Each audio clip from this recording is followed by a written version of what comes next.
Let's get right to the mayor. Pete Buttigieg joins us from Des Moines this morning. Mayor, thanks for joining us this morning. You have any sense of what happened here and what it means?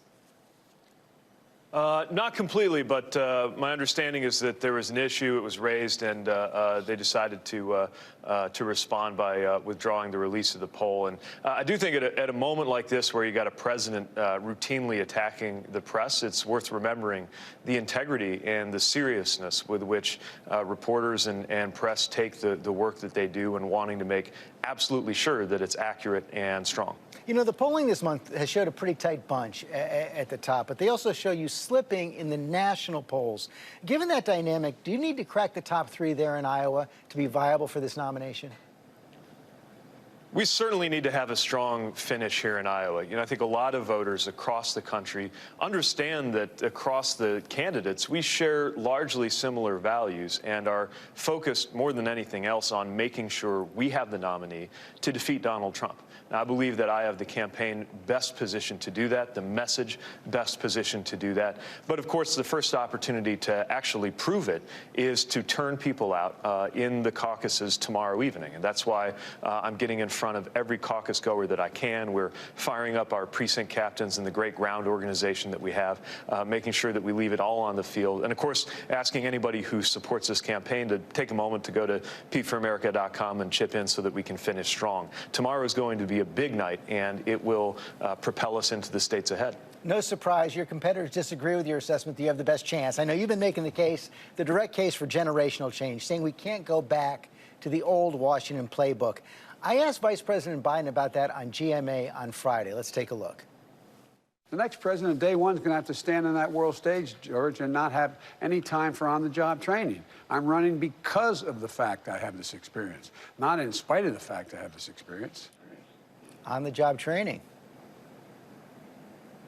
Look, if you want the candidate with the most time spent in Washington, of course, I'm not going to be your choice. But the next president, on day one, will be facing challenges that are different in kind than what we saw just a few years and certainly decades ago. I mean, think about where we are with global security, global health security challenges, looking at what's happening in China, cybersecurity challenges happening. And then here at home, we've got an economy that is being profoundly and swiftly reshaped by forces from a gig economy to what's going on with tech companies. In order to make sure that we have a strong future, that we do well here at home and internationally, we're going to have that look to the future that the presidency requires, not only in order to govern, by the way, but this is also very important in order to win. Remember, every single time in the last half century, every single time that my party has won the White House, it's been with a candidate who was new to national politics, opening the door to a new generation focused on the future. The candidate, for the Democrats to win, they're also going to have to be a unified party going into 2020. And we're seeing echoes of the divisions of 2016 and the challenges facing unifying the party. Just this weekend, that continuing clash between Hillary Clinton and Bernie Sanders. She's had some pretty harsh words about Sanders, and his supporters have been pretty harsh back. Here was the scene Friday night at a Sanders rally with Congresswoman Rashida Tlaib. Last week, when someone by the name of Hillary Clinton said that we're not going to boo, we're not going to boo, we're classy here. We're classy. I'll boo. Boo. You all know I can't be quiet. No, we're going to boo.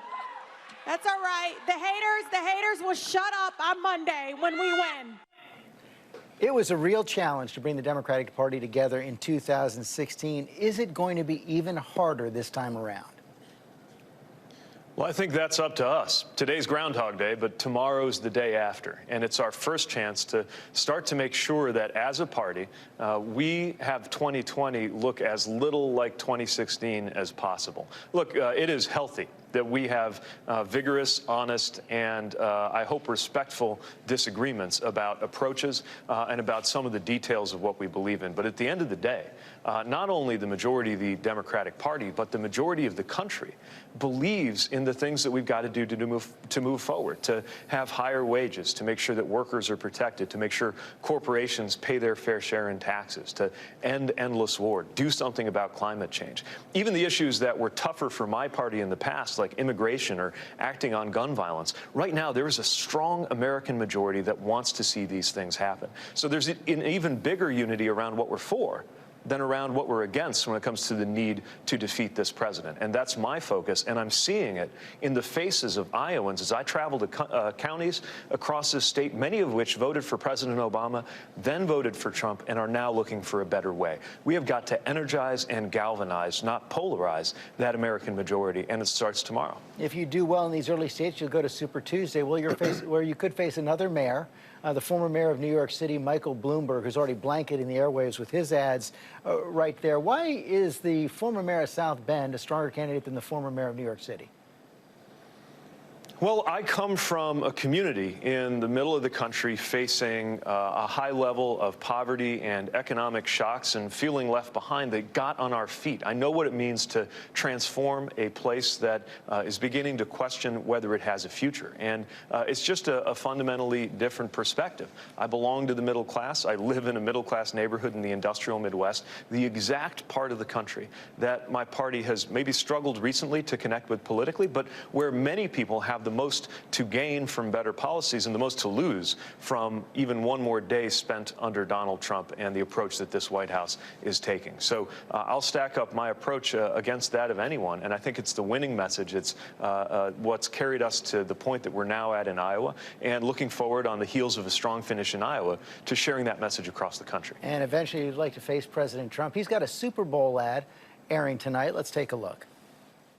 America demanded change. Donald Trump wins the presidency. And change is what we got. Under President Trump, America is stronger, safer, and more prosperous than ever before. And ladies and gentlemen, the best is yet to come. Economy has been doing pretty well. What's your 30-second pitch against that? Well, first of all, let's ask what it means to have a good economy. If one job is not enough, if wages, even when they go up, aren't going up as fast as the cost of long-term care and prescription drugs and retirement and education and the cost of housing, something is wrong. When I'm president, we're not going to measure the performance of the economy by how the Dow Jones is doing. I get that if you have a building with your name on it not far from Wall Street, maybe the Dow Jones and the economy seem like one and the same. But here in Iowa and in South Bend, Indiana, where I live, and in most neighborhoods in big cities and small towns across this country, folks want to know when this good economy is actually going to start making their lives better. And we're going to measure the performance of the economy by the income growth of the 90%.